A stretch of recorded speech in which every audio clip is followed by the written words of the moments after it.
Hi everyone, it's Dontella's back here with Katie's with Veterans Moving Forward, and Katie is the master trainer here. She is going to tell us a little bit about what goes into training the dogs from, usually you get the dogs right around 8 weeks old. 8 weeks old, and Yep. they train with you for Until they're approximately. about 18 months to 2 years old.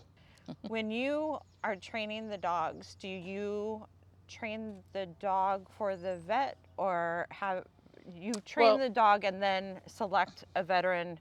we start the dog out and we train them till they're about a year old. And at that point, we can start kind of judging what direction the dog's going to go in, Okay. how big the dog's going to be, and what the dog likes to do. You know, are they an active dog? Like Gilly's actually a pretty active dog, so he needs an active veteran that likes to hike and camp, and that's like his ideal veteran, somebody that wants to go. Right. Where some of the other dogs are more laid back, so they can take a more laid back veteran. But Gilly just wants somebody to keep up with him, that he can keep up with them, but the selection of the dog actually starts even before they're conceived. Right. Okay. We check the lines, and we get really good breeders rather that do the early neurostimulation and all the things that we need to go into the dog when they're older. Right. And you specifically train dogs for at what capacity? I know it's for PTSD. We could do PTSD. I've done seizure response. We do medical alert. We do bracing, mobility, wheelchair access, PTSD, anxiety.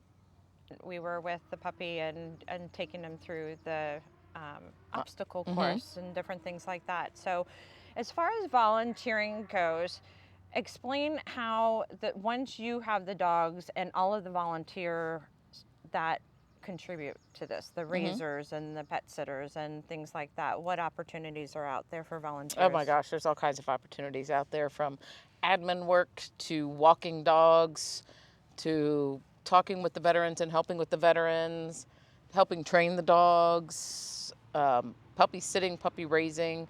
The raisers actually are incredibly important. They actually are the ones that teach the dog, along with the trainers in there, but they teach the dog to love. They teach the dog what it's like to be part of a family.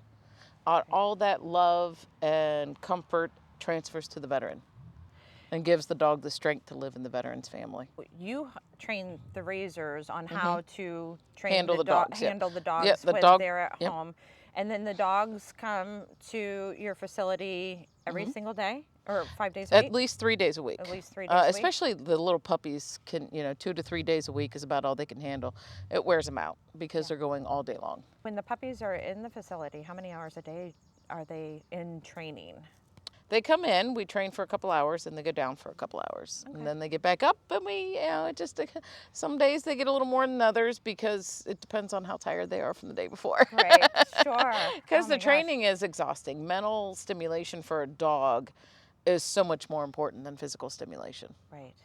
Oh my gosh. And sometimes it's just simply training that dog to relax. Because believe it or not, this is one of the hardest things for Gil to do, to just sit here and relax with us.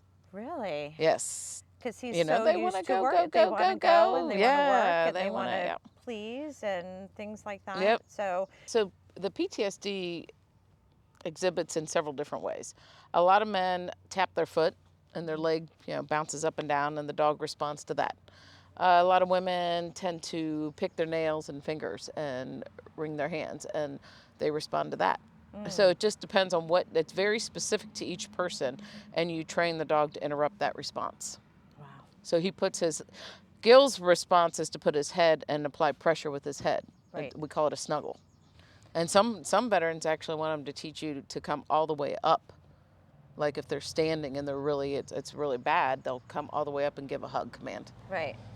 And now, not only that, but they are trained to retrieve medications, retrieve waters, Cell phones. and also be a brace if Yep. the veteran is uneasy and needs a brace and Yep. different things like that. The cost of training one of these beautiful pups. Tell us a little It's bit about about $40,000. About $40,000. Yep, between food, medical bills, training expenses, the equipment, If they need braces, like actually the big braces for bracing. Right. We actually have a couple in there I can show you. Um, it just depends on what goes into it and what they need. Bringing the veteran here, putting them in a hotel room because we don't have the facility yet to actually house them. Actually do that. Yeah, our dream is to have a facility to actually where the veterans stay there with their dogs. Right. And we can do it all encompassing, have 4 veterans there at once because camaraderie is therapy. Absolutely. Yeah. Now, when you put them together, when you pair them up with their veteran, what's the follow-up procedure like? The veteran is in the area so that you can train them on how you train the dog. Yes. Explain that a little bit. They to me. come and stay with us for about 2 to 3 weeks to learn how to handle the dog, make sure the dog's going to be a match. And that's if they're out of state. So they come stay with us. We put them in a hotel room and they train here every day.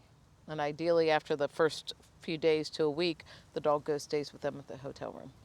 And when we were talking to Gordon, he mentioned that, with COVID and everything, we had, It things slows kind everything of down. slowed everything Yeah, down. with him but especially. the need for the dogs has actually increased because people are so isolated and things Yes. like that. So hopefully we'll get more people to donate so that we can get more of these beautiful guys trained and all of that.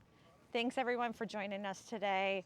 Hope that you enjoyed the content that we provided for you with Veterans Moving Forward. You can check us out on social media on Facebook, Twitter, LinkedIn, and Instagram. Make sure that you like our page and share our page so that we can share the awareness of this important cause that we're supporting and partnering with. Have a great day.